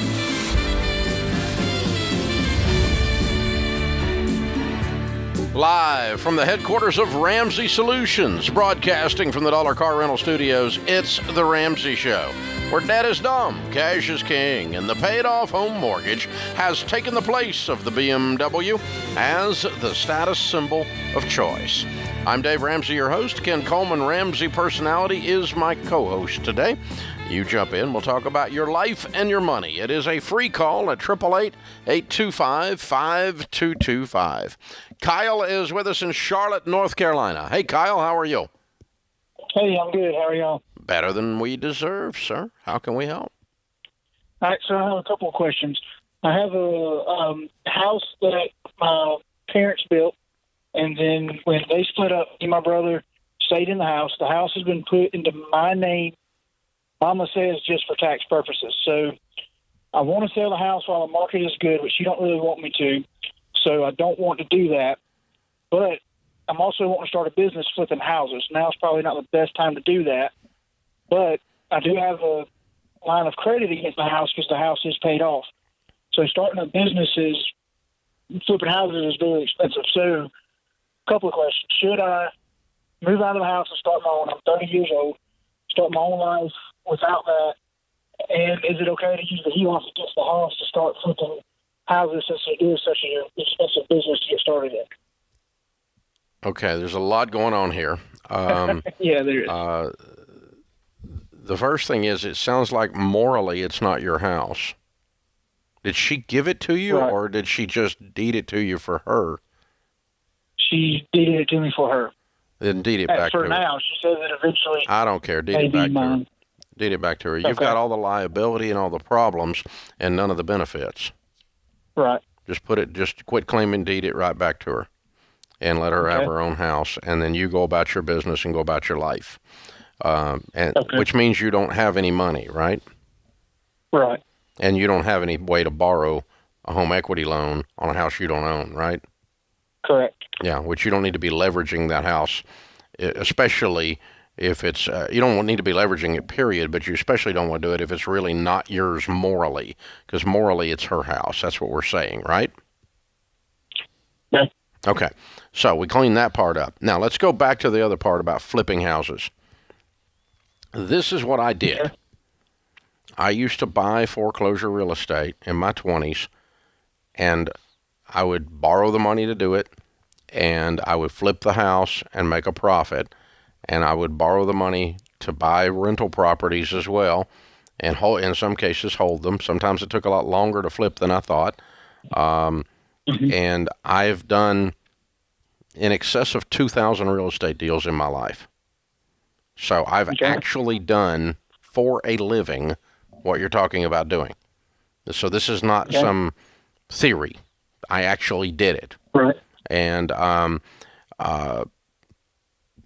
so I went broke doing it because I had borrowed $3 million after it was all said and done, and I had about $4 million worth of real estate, and the bank got sold to another bank, and they called our notes, and we spent the next 2.5 years of our life selling everything to try to beat foreclosures. We became a foreclosure after we used to buy foreclosures, and we lost everything by the time I was 28 and had to start over. That's the Dave Ramsey story. So all of that to say, you can make money flipping houses. In a market as hot as this, it's very difficult because the trick is buying it at a deal in order to sell it at retail. You buy it at below wholesale and you sell it at retail, like you do anything in business, right? And so that's very, very difficult in a white-hot market where anything that comes on the market, no matter how bad, how ugly, or how messed up it is bringing premium price in 2 days. And so it's just really, really hard to find a good deal on a property in a market like this. So that's thing number one. Thing number two is it's the only way I would suggest you do this is with cash, which means you've got some saving to do with your career before you move on to buying your first property with cash. And if you flip with cash, And in a market that's not white hot, it can be done. It's very difficult. It's a lot more difficult than they tell you at the real estate seminar, where they charge you $3,000 to learn how to do it. Yeah, Kyle, I want to know, are you planning to do a lot of the work yourself, or you consider yourself a carpenter, a handyman, fix-it-upper guy? Yeah, I am. Since I was 13 years old, being in the construction industry, so construction is my passion. That's what I love to do. Are you okay, I'm sorry, I have a hard time understanding. Are you currently employed in the construction industry? Not in the residential industry, no. Okay. Well, I got to tell you, if it's me, I'm going to start a renovation handyman business, because you need to come up with the extra cash, yes? Right. So I'd start doing that. Let me tell you why. Not only is it very practical for you to make extra money to be able to save up to buy your first house and cash flow something really small, you're going to get the experience that you need to do it for yourself, and somebody else is paying you to do it. And let me tell you something. In Charlotte, North Carolina, I would say, Dave, that's very similar to Nashville as far as market size, economy. You start doing bathrooms, additions over garages, someone else is paying you, you can make some really, really good money. And again, get great experience, learn who the subs are, because all of those subs, those relationships and those experiences and that money all has to come together. I'd start a small business, grow it slow, cash, and just put it away. And before you know it, 2-3 years from now, you're doing something you really love. You might be doing it full time now. And then you've put away the money to buy that first house and flip. I think that's the best path forward, Dave, because he enjoys it, number one. Number two, he gets the experience he needs. Someone else is paying for it. I love it. So, Kyle, the rule is this, and I broke the rule, and you will break the rule. When you use borrowed money to buy a property, you're not as careful, and you pay more. If you're putting money that you've saved over 3 years, I've been saving like crazy, and I've got to go buy this house, and I start thinking about, I wonder what that roof's going to cost. I got to put a roof on it. You're going to know what that roof's going to cost before you buy the property, and you're going to know what the value of that property is after rehab. You're not going to guess. Yep. And you're not going to get in a hurry, and you're not going to get sucked into a bad deal when you're spending real money, not borrowed money. Borrowed money makes people sloppy. They don't pay attention, and they do worse deals, and that's how people go broke. The number of people who use borrowed money to flip houses and are still doing it after a decade is almost zero. Almost every one of them go broke during that decade. It just doesn't work. So if you want to do flips, you can do it. It's very hard. It takes a lot of work to find the deals. It won't work hardly at all in a market like this, and you should do it with cash. Now, if you don't follow that, you're going to get to learn the lesson the hard way like I did. This is The Ramsey Show.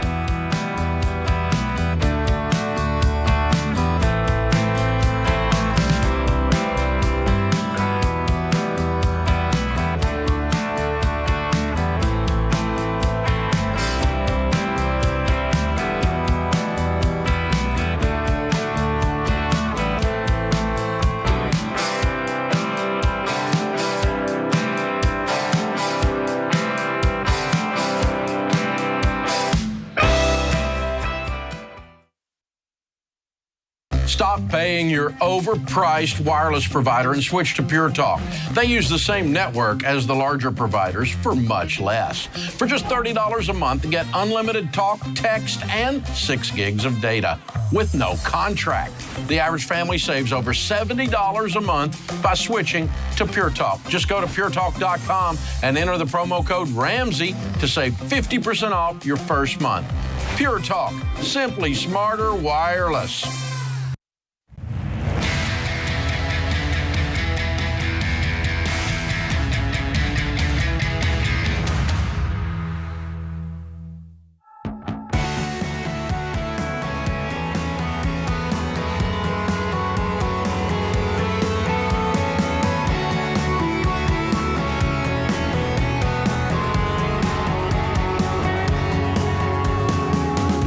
The cost of college has gotten really serious dollars, especially four-year universities.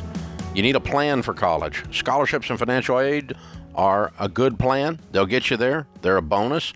But saving money for your kid's college and an ESA, a 529, this is what parents do that want to send their kid to school. Pretty simple. So you need to check it out. You need to talk with a financial expert. Get an advisor in your corner to help you get your 529 set up. If you want to do that, you can get with one of our SmartVestor pros. They are our vetted SmartVestor pros. We vetted them. We go through they're trustworthy. They're going to help you, and they're going to have the heart of a teacher when they sit down with you. Text the word INVEST to 33789.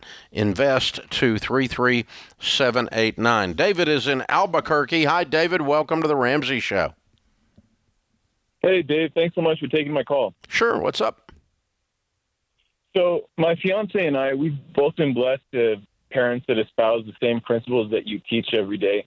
Both of our parents grew up, as my dad would say, didn't make enough money to be poor. And so when we grew up very frugal. So now that my fiance and I have graduated college and don't have any student loans or anything like that, we know what works, but emotionally we sort of have this itch to get some of the finer things that we didn't have growing up. So we know what to do mentally, but our emotions are kind of, bringing us to the Mercedes-Benz website and looking at brand new cars. So what's your advice as far as getting ourselves to motivate each other to stay focused on that same path that our parents were on? How old are you guys? I'm 30 and my fiance is 25. When you getting married? September 18th. Congratulations. That's wonderful. Thank you. Well, the Bible says where there is no vision, the people perish. Would you agree with me that spending money that you don't have and getting yourself deeply in debt so that you're broke would be a dumb idea? Absolutely. Okay. So to have a vision to not do that would be a smart idea. So we need a vision for how we want our lives to look. And then are the actions that we're taking congruent with how we want our life to look? And so buying a car you can't afford on payments is not going to give you the life that you desire. So what things do I avoid and what things do I do that gives me the life that I want? That's a vision. Does that make sense? And so, let me kind of paint it out. In other words, you say, okay, we're 30 and 25. When you're 40, I want to be an everyday baby steps millionaire. I want to have X number of dollars in my 401k. I want to be able to go on some nice trips. I want to be able to pay for dinner at a nice restaurant. And I want to have an emergency fund in place, and I don't want to have any debt. If you lay those things out and say, that's my 10-year goal, then when you get ready to do something, you say, is this adding to the goal or taking away from the goal? Right. But if you just wander around in our society, you will end up buying crap you can't afford with money you don't have to impress people you don't really like if you don't have a plan. Right. And again, it's more of an emotional thing because, again, both our parents are doing very well and we see the fruits of that. But again, we just feel sort of this urge to get there a little bit quicker than we know it's going to take. Yeah, adults devise a plan and follow it. Children do what feels good. Yeah, and you've mentioned the word emotional twice, and so what Dave's trying to help you see is big picture. See, your mom and dad struggled mightily. You said yourself when you grew up, they had nothing. And you asked about motivation. What Dave just laid out for you, David, I want to make sure you caught what he said, okay? You got to have a vision for a future, and that'll take care of the motivation. So he was describing your where and your why. Where do you want to end up? Why do you want to end up there? That's what he's laying out for you. When you get clear on that, then the motivation to sacrifice, to withhold, what do you make? Is there. How much do you make? Combined, we make about $140,000. Oh, okay. My goodness, yeah. Okay. So if you had an emergency fund and you had no debt, and you were buying your home, you had it on a 15-year fix, and you were paying it off, and you were saving towards retirement, and you wanted to spend $250 to go out to eat one night, you could do that easily in a really nice restaurant, couldn't you? Yes, sir. Okay. So I'm not prescribing that you have no life. I'm prescribing you have a life of intentionality, not impulse. And so if you act like a child, you're going to act like most people and operate on impulse. But Sharon and I do all kinds of really nice things, David. And it's not because I make a lot of money, although I do. It's because I make a lot of money, and every one of those dollars has a freaking assignment.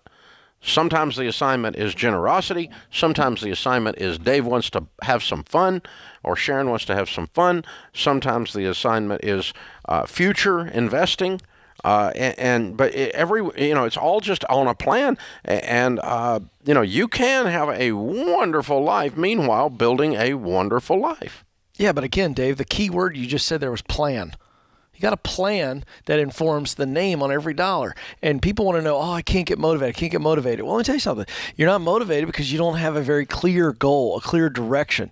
Motive is the root word there. You got to really lock in on that. So what's that desired future?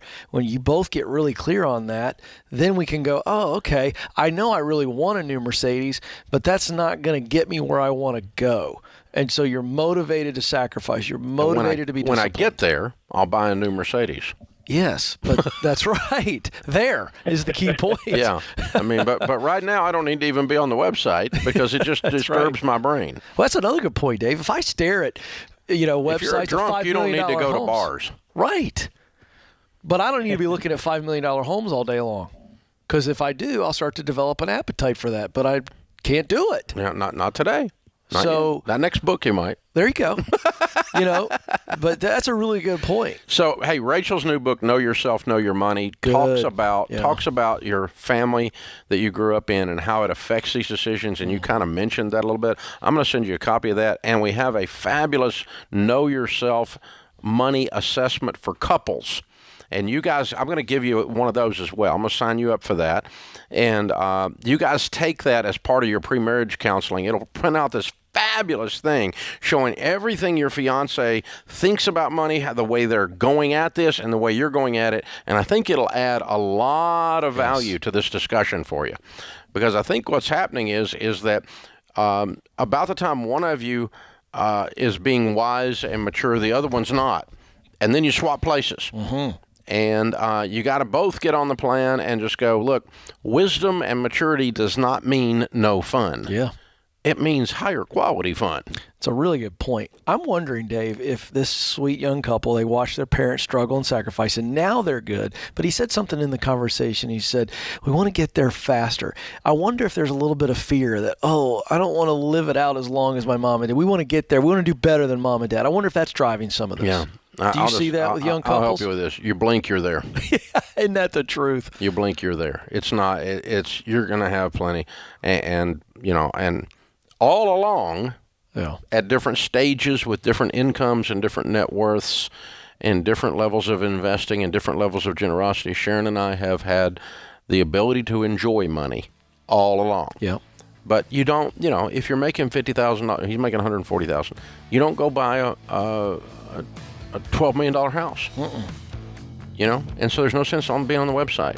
There's no sense watching the TV shows about $12 million houses. It doesn't do any good. No. It doesn't do any good. It's counterproductive to what your goal is. Now, you may be in a place someday that you have a house like that, but not right now. Yeah. This is The Ramsey Show.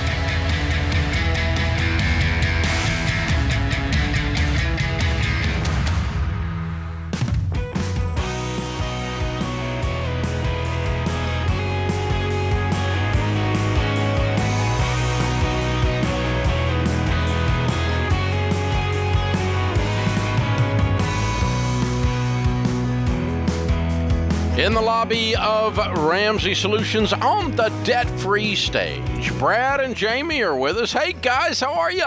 Doing great. How are you, Dave? Better than we deserve. Welcome. Good to have you guys. How much debt have you guys paid off? $196,302 in 27 months. Love it. Good for you. Where do you guys live? Memphis, north of Memphis. Cool. Okay. And your range of income during that 27 months? We started at 137, ended at 166. Good. What do y'all do for a living? We both work in the VA. Okay, cool. Well, it's great to have you guys. What kind of debt was the $196,000? Well, we were kind of normal, Dave. We had a bit of everything. We had lawnmowers for my landscaping business. We had TSP loan. We had credit cards, car, RV, all of it. Wow. Yes. $200,000 worth Yes. of normal. Yes. Woo! Normal sucks. Unfortunately. Yeah, wow. So what in the world happened that lit you guys up? I mean, you must have sold a bunch of stuff to do that in 27 months. Yes and no. What got us started, we actually heard about you probably 15 years ago. And we actually got debt-free while we were in the Air Force, and we never got past baby step 2. We did that. My behavior didn't change. I wanted to live and enjoy the money right now. I didn't want to have to be on a budget. And $200,000 in debt later. I used the budget the wrong way. Jamie gave me the budget many years ago, and I started using it to say, okay, this is how much is left at the end of the month, so I can afford that payment. And when it got down to where it was less than $100 or $200, I was like, okay, we can't afford that next thing. And it got to where we were making too much money to be struggling like that. Both of us grew up where we didn't have much. And God blessed us with such a large income, and we were squandering it. We were not being good stewards. And it started to really hit me hard that God had blessed us with all this income, and we weren't living right. And we had gone to get some tires for my motorcycle. On that was also a motorcycle. And my son needed a pair of shoes. And when we were going down there, we said, we have too much debt. We're not going to use this credit card. We're going down here and doing this in cash. And that was kind of the start of the journey. And when I couldn't afford in cash to buy him shoes, I snapped. I cracked. I said, this is insane. I make this much money and I can't buy my son shoes. And we got back from that trip, and about a week later, my coworker actually, he brought you up on YouTube. I was like, oh, I know who that is. And he started listening to it, and I just got intense. Like, I went crazy. I started listening to every single bit of every Ramsey solution, every other personality, and it got me fired up. Uh-oh, Jamie. Uh-oh. What did he do? He went into overdrive, to completely gazelle intense. Did he bring you with him? He did. I tried. Struggling. Sometimes I just wanted to see the attitude change. I wanted to see the behavior change. And it took a while for me to warm up because I had seen him. Yeah, we can afford this. Yes, work on it. We can do this. And I was hesitant. I'm like, I'll support him, but I was like, I want to see it change. I want the behavior change. And I knew there was a light at the end of the tunnel, but it was still so dark, so desperate. What all did you guys sell? We tried to sell my Subaru, and we did. We were able to downgrade my car. I now have a 2010 Honda Civic, That's not bad. CRV. Not bad. And it gets me from point A to point B. I absolutely love my little roller skate, as we call it. And that was the biggest thing. Did you sell any of his toys, like his motorcycle? No. No? Did you sell the camper? We tried twice. We tried twice to sell the camper, and it stayed on the lot for 90 days. They didn't understand why it wouldn't sell. And I just kind of chalked it up as, you know what? God wants me to just work hard and take care of this thing. Pay the piper. But it was insane, though. Once we were doing it God's way, and I was living on the budget and sticking with it, and godliness with contentment is great gain. And I learned a whole new meaning of that verse. And that's become that's stayed in my head this whole time. It's like money just starts showing up everywhere. It took 5 years for my medical retirement to show up for the Air Force. And it was 3 years prior to this, or 3.5 years. And during this, shortly after we got this started, all of a sudden that showed up. Lump sum of money come in. I mean, I think there was like $13,000. And just things like that just kept happening. Of course, COVID that we felt bad because it didn't hurt us. We ended up making all kinds of extra money. We got extra incentive pay because of that. I got a job because of it. She works with me now in IT. Oh, yeah. Okay, I was curious. How did you go from 137 to 166? That was a good jump. Yeah, That was mostly me. I was working at one position, and I have always wanted to be in IT. I was in IT for the military, and COVID happened, and there was special incentives, but it had to be temporary. So I left a permanent position that was for terrifying. a temporary position in IT. And before the temporary position became non-existent, there was a permanent that opened up, and I applied. Wow. Got accepted. Leap of faith. God There we blessed go. us. That's great. That's so fun, you guys. How's it feel now that you're done? Unreal. Was it worth it? Oh, yeah. Definitely. If there was some way that I could just drag somebody kicking and screaming, but I know I can't. You've been trying to do that for 35 years now. But I tell everybody, I mean, you have no idea how much that is. It was like I didn't realize how much of like a noose around my neck, around our necks. It was just, the debt is horrible. And the minute that we paid off the last debt, it was like that bondage just gone. What was the very first one you paid off, the little one?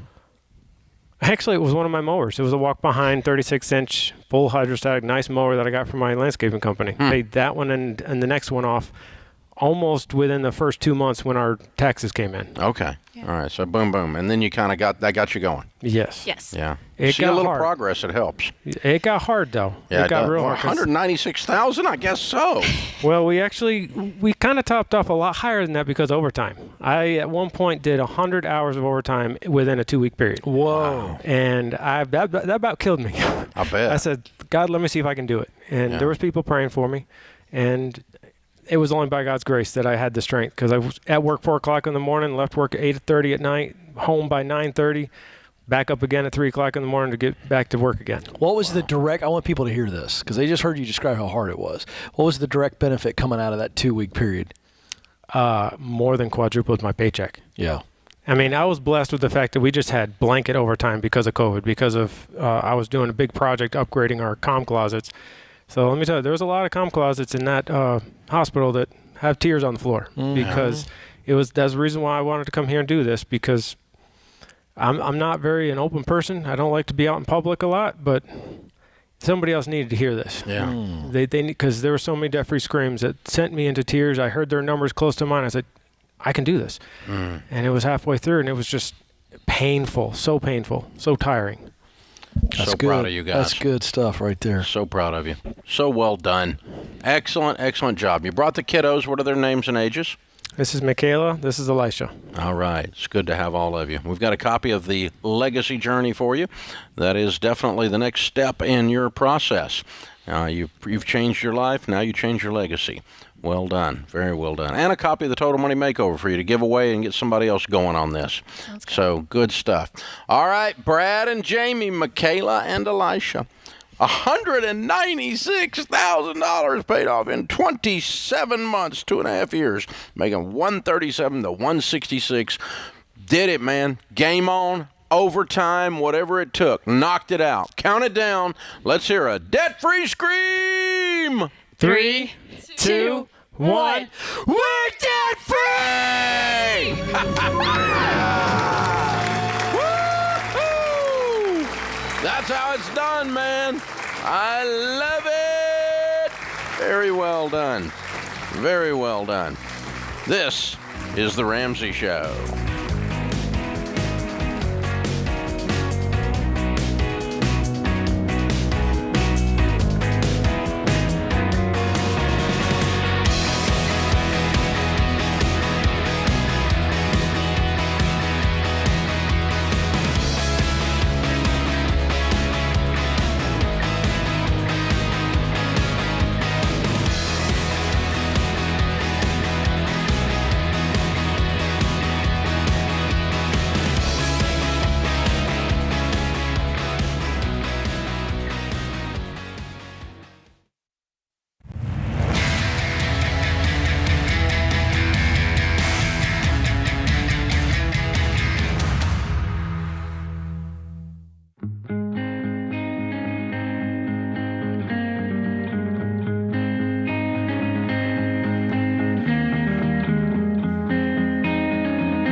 Our scripture of the day, Psalms 145, 16 and 17. You open your hand, you satisfy the desire of every living thing. The Lord is righteous in all his ways and kind in his works. My friend Truett Cathy said, nearly every moment of every day we have the opportunity to give something to someone else. Our time, our love, and our resources. Our question of the day comes from Blinds.com. They have a 100% satisfaction guarantee. Means even if you mismeasure or you pick the wrong color, they'll remake your blinds for free. You get free samples, free shipping, and with the new promos they run all the time, you'll save even more. This is a great American company. If you need window blinds, they're the #1 seller on the internet. Check these guys out. I've done business with them. They're incredible. Blinds.com. Today's question comes from Steve in Massachusetts. I'd love to move into a management position, and I've been working with my superiors to gain additional training and certification to be the best candidate for this position. I'm cautiously optimistic about this opportunity, but they have a history of working with employees to move up the ladder, but never actually hiring them for the position. I know nothing is guaranteed, but how do I navigate a conversation where I bring this subject up? I don't want to jeopardize any progress I have made, but I also want to address this concern. Steve, I don't like you bringing this up. I don't know where you're getting your facts. I don't know if you've been able to do your own research to see, well, they'll talk a good game, but they never actually move anybody up. And regardless of the scenario about how you've come to this conclusion, talking to them about being concerned that they're not going to promote you is not going to actually get you the opportunity to get promoted. You have one way to do this, and that is do all the things that you're doing. You're getting the additional training, the additional certification. You're talking to leadership about it. The only thing I would add to this is get it in writing and say, hey, if I do these things, will I be in a place where I've got the best chance to win the position? If they say yes, you do that. If they keep kicking the can down the road, you know that your suspicions or that the rumors are in fact true, and you've now hit a lid at this organization, and then you begin to look for something else to move on to. But to have a conversation about concerns about something that may or may not happen, it's not going to help you. You go for it. If you don't get the shot, then you decide to move on. Yeah, there's not really a way to say to your leader, hey, I've heard you don't have integrity. And have that help you with promotion. Yeah. That's probably not going to work out. No. Robert is in Mozambique. Hey, Robert, how are you? Hey, Dave. Thanks for taking my call. Sure. What's up? So I work for a company, and all of our jobs are outside of the U.S. Because we spend all of our time outside of the U.S., all of our income is tax-free. So I qualify for the 3330 tax exempt, where I don't have to pay any federal taxes for the year. So last year on paper, I made about $12,000. In actuality, I took home about $90,000. But I want to start investing in the 401 thrift that my company offers. The $19,500 cap, will I find any penalties or anything if I invest more than what I actually claim on paper? And should I choose the Roth or traditional so that because of the tax situation? You can invest up to your earned income into a Roth or into a traditional or into the 401k. But if you're showing an earned income on a U.S. tax return of $12,000, that is your cap. Gotcha. Now, you can't put more into a 401k than you got paid. Okay.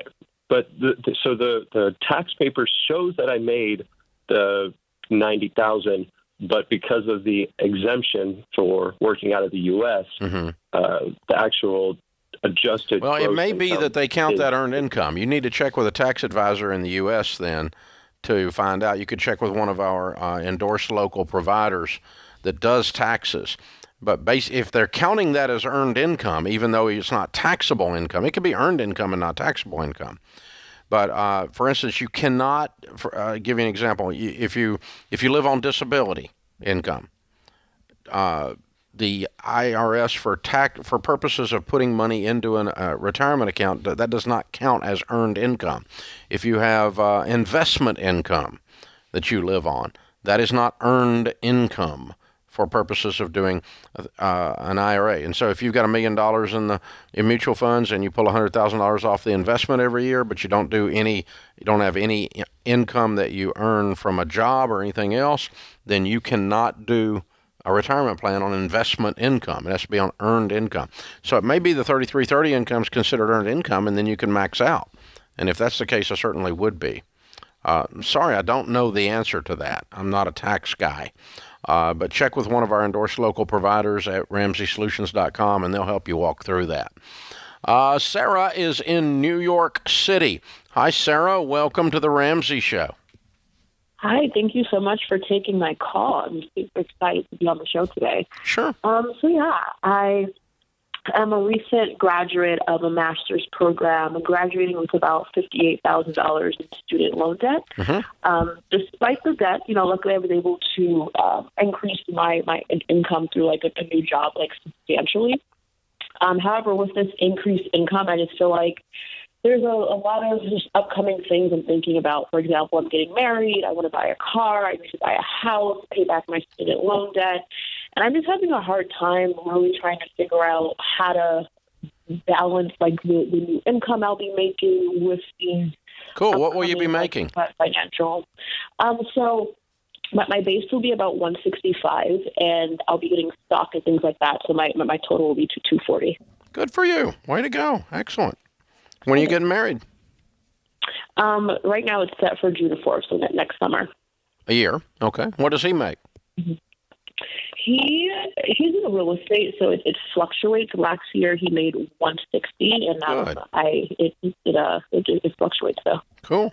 Well, we teach a process called the baby steps, and it's the order of attack that is the shortest distance between where you are and wealth. Okay? And we've done it for 30 years, and millions and millions of people have used it to become millionaires. So it really does work. It's not magic. It's hard work. But the first thing you do, save $1,000. That's kind of a no-brainer in your situation. And the second thing is you work to become debt-free as fast as possible. So making $240, how fast are we going to pay off $58,000 in debt? Really, really freaking fast. Before you talk about buying a house. And you're going to do that in just a few months. I mean, because you're used to living on nothing. That's true. Yeah. Now, do you have a car? No, I don't. Not at all. Yeah, so like the only debt I have is from the student loan. But you're in New York City. I see. Yeah. So, yeah, exactly. Where are you leaving the city? I'm thinking of moving elsewhere to sort of cut down on the rent I've been paying as a student, but it's still pretty much up in the air. But your career is there. Yeah, my career's here, but I can move to Jersey or like somewhere else. I got you. I would do that, Dave. If you can move to Jersey and save on rent, and you're going to ride. But I would use public transportation. Absolutely, I mean, that's what you've been doing all these years, and that's not a problem there. I mean, you just catch the subway to get around, don't you? Yep, exactly. Perfect. Yeah. You ride if you're in Jersey, you can ride the train in or wherever. I mean, you and it's perfectly fine. I would do that for a short period of time. And let's get the debt cleaned up and get you an emergency fund of 3 to 6 months saved. And then I would save up and buy a car. And then I'd start saving towards a house. And somewhere in there, we've got to stop and put enough money in the bank to pay for the wedding. Yeah, I think the biggest issue is, like, for example, like my family, like I don't come from a family with a lot of money. So when it comes to the wedding, it'll pretty much be me and my fiance covering the whole cost. Yeah, so how much are you going to spend on the wedding? As of right now, like I want to stay under 15,000, and I think that's a comfortable number, but it's still something. Let's pretend for a second. Let's pretend for a second. Yeah. Let's pretend you make $240,000, and you need 15 for a car and 15 for a wedding, and 60 to pay off student loan debt. That's 120. You should do this in. That's 6 months of your income. Yeah. You have to live out of that. And so, but the point is, by next June, you should have accomplished all of those goals. It would be very reasonable to have 120,000 out of 240 in 1 year, wouldn't it? Yeah. What you put it? So that's where you got to go. That's the way to go. That puts this hour of the Dave Ramsey Show the Ramsey Show in the books. We'll be back with you before you know it. In the meantime, remember, there's ultimately only one way to financial peace, and that's to walk daily with the Prince of Peace, Christ Jesus.